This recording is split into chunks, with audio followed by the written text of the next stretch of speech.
B2B channel देखने वाले सारे साथियों ने आपके साथी अमित राठी की ओर से जय भीम जय भारत। साथियों, जैसा कि आपको मालूम है कि कल लुधियाना के अंदर से बाबा साहब की प्रतिमा को उखाड़ दिया गया है और आज नरवाना के अंदर भारी संख्या में लोग लघु सचिवालय के अंदर मौजूद है और हमारे साथ मौजूद है अभी अधिवक्ता रजत कलसन जी। उनसे भी जानना चाहेंगे पूरा मामला। तो जय भीम सर।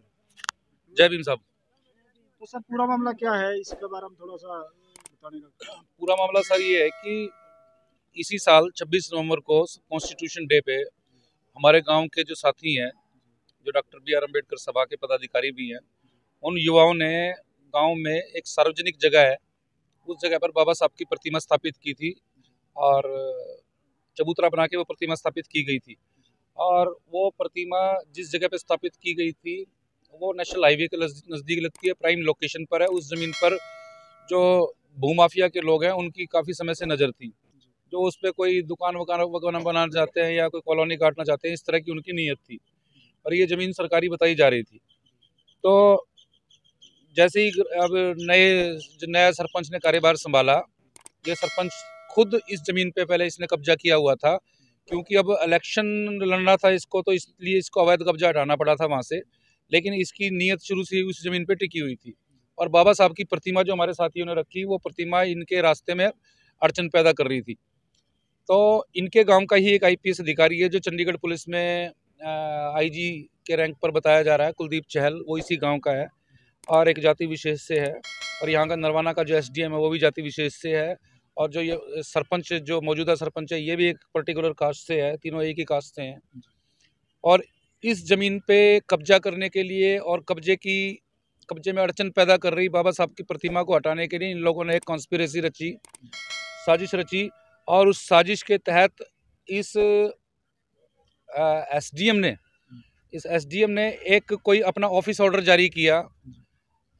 कोई अदालती आदेश नहीं था किसी भी कोर्ट का और उस ऑफिस ऑर्डर के आधार पर खुद ही एक फुकरापंथी डिसीजन लेते हुए इसने गांव में सैकड़ों की संख्या में पुलिस वाले भेज दिए कल सुबह 10-11 बजे। और जिसमें उन पुलिस वालों के पास डेडली वेपन्स, लाठी, डंडे, बंदूकें, सब चीज़ें थी और सारे के सारे वो बाबा साहब की प्रतिमा के पास पहुंच गए। और जैसे ही हमारे समाज के लोगों को और हमारी संस्था के पदाधिकारियों को पता चला कि इस तरह से पुलिस आई हुई है बाबा साहब की प्रतिमा को नष्ट करने के लिए, तो भारी संख्या में अनुसूचित जाति ग्रामीण भी वहाँ पे पहुँचे। और जैसे ही हमारे समाज के जो युवा थे और पदाधिकारी थे, उन्होंने SDM से पूछा कि आप यहाँ किस लिए आए हैं, तो उसका जवाब ये था कि हम तुम्हारे नेता की जो ये मूर्ति है इसको उखाड़ने के लिए आए हैं। और अदालत के बाबा साहब के बारे में उसने कहा कि तुम्हारे नेता की मूर्ति को उखाड़ने के लिए आए हैं और अदालत के आदेश हैं। जब साथियों ने कहा कि अदालत के आदेश दिखाओ, तो उसने बड़ी अभद्र भाषा का प्रयोग करते हुए, जाति सूचक भाषा का प्रयोग करते हुए हमारे समाज के जो लड़के थे उन लोगों को कहा, तुम्हारी क्या औकात है कि तुमको मैं अदालती आदेश दिखाऊं। तो उस समय जो मौके का सरपंच था, उस सरपंच ने भी इन हमारे पदाधिकारियों के बारे में ये कहा कि इन्होंने गांव में गंद फैला रखा है। उसने भी हमारे समाज के लड़कों के लिए जाति सूचक शब्द इस्तेमाल किए कि इन्होंने भी गंद फैला रखा है, इनका इलाज करो जी। तो SDM ने उसी टाइम ड्यूटी मजिस्ट्रेट SHO को इशारा किया और उसका इशारा मिलते ही पुलिस वालों ने हमारे जो समाज की भीड़ इकट्ठी हो रखी थी उसके ऊपर हमला किया और उस हमले में हमारी महिलाओं के साथ अभद्र व्यवहार किया गया पुलिसकर्मियों द्वारा, पुरुष पुलिसकर्मियों द्वारा। उनके लाठी डंडों से चोटें मारी गई, हमारी कुछ महिलाओं के चोटें लगी हैं, उनका हमने मेडिकल कराया है। और इसके बाद उन्होंने जो अपने साथ ये SDM और उसकी टीम जो है JCB लेकर आए थे और JCB से बार बार मूर्ति को टक्कर मारकर उसको नीचे गिरा दिया गया, उखाड़ दिया गया और बड़ा अपमानजनक अभद्र तरीके से मूर्ति को थाने ले जाने की इन लोगों ने कोशिश की। हमारे साथियों ने पुरजोर विरोध किया, इन लोगों को भी मारपीट करते हुए उठाकर पुलिस द्वारा इन लोगों को अलग अलग थानों में बंद करके टॉर्चर किया गया। लास्ट में जब हम गए तो ये सदर थाना में बंद थे। तो इन लोगों के भी आरोप है कि हमारे साथ अमानवीय यातनाएं की गई हैं, हमको जाति के आधार पर भी टॉर्चर किया गया। तो देखा जाए तो बेहद एक गंभीर मुद्दा है कि पब्लिक प्लेस पर इस तरह की हरकत की गई है और गांव की जो कीमती ज़मीन है सरकारी, उसको कुछ अधिकारी और भूमाफिया के लोग, जिसका सरगना सरपंच है, वो मिलकर हड़पना चाहते हैं, खुर्द-बुर्द करना चाहते हैं और उससे पैसा कमाना चाहते हैं। और हमारी जो बाबा साहब की तस्वीर थी केवल वहाँ पे प्रतिमा रखी हुई थी, हमने कोई कब्जा नहीं किया था, कोई चारदीवारी नहीं खींची थी, ना कोई कंस्ट्रक्शन की थी। लेकिन इन लोगों के जो गलत इरादे थे उसके आड़े जी बाबा साहब की प्रतिमा आ रही थी, इसलिए इन्होंने इतना बड़ा गलत कदम उठाया।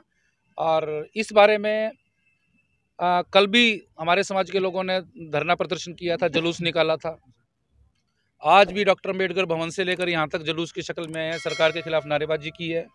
और आज जल्द ही हम इस बारे में राष्ट्रीय अनुसूचित जाति आयोग, डीजीपी हरियाणा अनिल विज और जो भी अन्य था, गांव में प्रतिमा एज इट इज पोजीशन में नहीं लगा दी जाती, तब तक ये लोग यहाँ पर अनिश्चितकालीन धरने पर हैं। तो कितने दिन तक लगातार ये धरना चला रहेगा? ये सरकार के ऊपर निर्भर करता है, प्रशासन के ऊपर निर्भर करता है कि कितनी जल्दी ये हमारी मांगे पूरी कर देते हैं।